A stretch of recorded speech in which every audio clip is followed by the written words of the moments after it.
I asked a man one time, "What are your goals for this month?" And he said, "If I could just scrape up enough money to pay these lousy bills." That was his goal. Hey, I'm not saying it isn't a goal. It is, but it's such a poor goal. It certainly isn't inspiring. You don't jump out of bed on Monday morning and say, "Oh boy, another chance to go out and scrape up the money to pay these lousy bills." The point is that goals should be fun. They should be big, challenging, rewarding. They should allow you to grow. Remember too, that the major purpose of having a goal is not just to acquire the goal. The major reason for setting goals is to compel yourself to become the person it takes to achieve them. In other words, attaining the goal is of secondary importance. What's far more important is what you become in the pursuit of it. The greatest value in becoming a millionaire, for example, is not the $1 million. The greatest value is the skills, the knowledge, the discipline, and the leadership qualities you acquired in becoming a millionaire.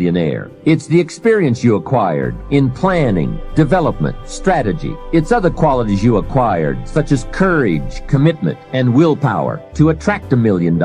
You could lose everything you attained, but you could not lose the skills, knowledge, and experience you have obtained. Even better than having is being. Here's a most important question to spend some time answering. What kind of person will I have to become to get all I want? Write down a few thoughts on that. Write down some skills you'll have to develop, for example, and some of the things you're going to have to learn. Just spend a little time writing a few sentences on this. What kind of person will I have to become to get all I want? The answer to this will give you some personal development goals. Remember that income does not far exceed personal development. All of us have to do this kind of self-examination. I have to look at my own life and say, well, here's what I want, but am I willing to become what it takes to get what I want? If I'm too lazy, if I don't want to learn, read, study, and grow to become that kind of person, then I cannot attract what I want. Now, either I have to change my wants or I have to change myself. Here are a few more key points I'd like to share with you on goals and designing your future. First, if you don't right now feel as if you're equipped to get all you want, just remember, ability will grow to match your strong dreams. That's why the goal-setting process we've discussed is so important. The more you work on this, the more ideas you will get on how you can change, how you can grow. I am nowhere near the person I was when I met Mr. Shope 25 years ago. I'm not that person anymore. I've changed. There's nothing you can do about the past, but you can do a great deal about your future. You don't have to be the same person you were yesterday. You can make changes in your life, absolutely startling changes, in a fairly short period of time. You can make changes you can't even conceive of now. If you give yourself a chance, your abilities will grow. You have untapped talents and potential that you haven't even reached for yet. And as time goes on, you'll be able to reach deeper and deeper. The first thing you'll know, you'll be able to do things you never thought you could do. You'll be able to handle things you never thought you could handle. You'll have ideas that you've never had before. All of this is sparked by the goal-setting process. When you know what you want, and you want it badly enough, the answers will come to you. I can't tell you why it worked. All I know is it worked. If you can become a person and engage others, you will now become an extraordinary leader, not a mediocre or good one. As far as I'm concerned, good is the enemy of great.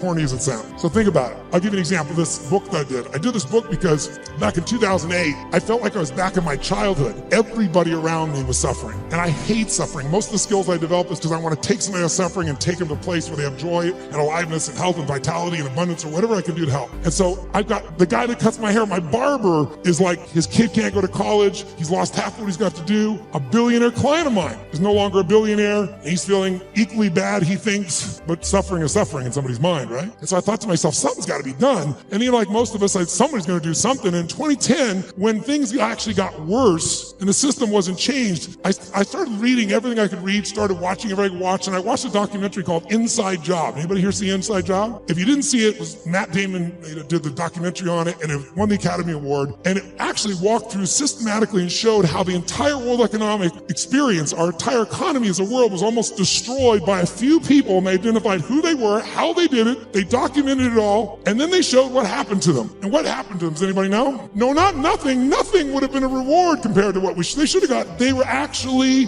put in charge of the turnaround. And they were given your money and mine. We were taxed so they could put their money back where it belonged. So at the end of this film, depending upon your personality, if you haven't seen it, I should warn you, you'll have one or two reactions. You'll either be very depressed or very pissed. I was on the piss side.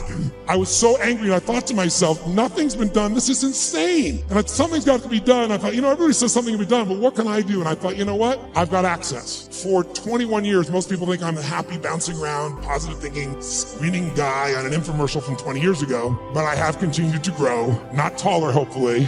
But in all that time, for 21 years, I've coached Paul Tudor Jones, who's one of the top 10 financial traders in the history of the world. He's a man who's made more money than almost anyone on earth, along with George Soros and a few other names you may know. But Paul's really unique in that Paul found himself in a position that in 1987, when the stock market crashed, the largest percentage in a day still to this day, he made 20% when the whole world was losing everything. He made 200% that year for his client. Just unbelievable. And then it was like the guy that walked on the moon. What do you do if you walk on the moon? You see that, you look at that incredible view of the earth. It's you seeing it's not a photograph. You come back to the earth, you shake the president's hand, you have a ticker tape parade. Now what do? And a lot of those astronauts, if you know the story, actually became depressed because they didn't have what I call a compelling future, something to look forward to. So Paul had a little fall back, and I was called in to turn him around. Came in and started studying everybody around him, figured out what it took to do it, and built a strategy to put him back in state. He's been successful and made money every year for 21 straight years. Every single year. There's no one in his class that's done that. No one. Pretty amazing. I was with him to give example. We were together, and back if you remember, in the tech bubble of 2000, it blew up. Paul made money. Right by him, side by side, every single day. He's emailing me every single day. I'm talking in some ways, communicating, or I'm going to see him every 3 or 4 months to be there in person to make sure we keep tweaking the system. I'm not there to be a positive thinking coach. You didn't need that crap. I'm a prepare for anything coach. How do we figure out the strategy? I've always been a strategist. I've never believed in positive thinking. I never told people you should go to your gym or go to your garden, better yet, and chant, there's no weeds, there's no weeds, there's no weeds, there's no weeds. I'm like, here's the weed, let's pull it out. That's what I do with him. 21 years. 21 years includes 9/11, when the whole markets are blowing up, making money. 21 years includes everything we saw in the subprime crisis, making money. It includes when we all went through the dropping gold, those are associated to it not long ago. So I've been there with all those pieces, and I got a chance to learn from this guy side by side, and I've been able to contribute to him in a significant way. You'd be shocked how many ministers crumble because they don't have support, and secretly want to get out of the ministry, and are secretly burned out, and are secretly tired, and their marriages are in jeopardy, and their minds are perplexed because they're doing too much. Leaders, if you are doing anything in your church that somebody else could do, you shouldn't be doing it. Good leadership is working yourself out of a job. And if you are busy doing stuff that somebody else could do, then you're a control freak. And you need to give up control and allocate that over to somebody that you can trust so that you can reserve yourself for your highest and best use. I want you to ask yourself a question every time you take an assignment as a leader. Is this my highest and best use? Or am I busy doing something that somebody under me could do? If somebody on your team could do it, you shouldn't be doing it. Because as you go and as you grow, you must reserve yourself for your highest and best use. And if you will relinquish your need to control everything, you will create a place for somebody to serve and alleviate your stress and be better at your highest and best use when you are not distracted by the trivia of doing things that God has called somebody else to do. Elijah comes along and he runs behind Elijah and he says, wait a minute, man,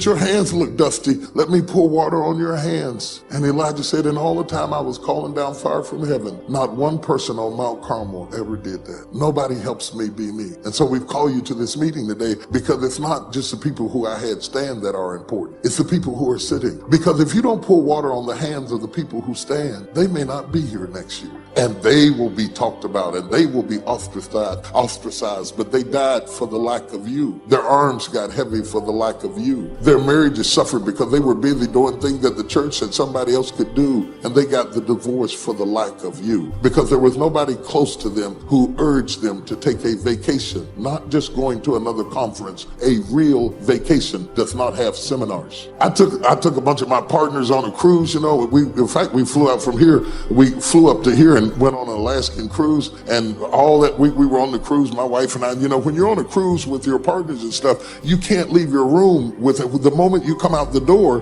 there's cameras flashing and people coming up to you and wanting prayer and wanting to discuss scriptures and stuff, so you're kind of in your room like a hostage. When you come out the room, it's like, and they come up and they do whatever it is they want to do, and they say, we hate to bother you on your vacation. vacation. I looked at Blair, I said, this is not our vacation. This is not our vacation, because if it was, you wouldn't be here.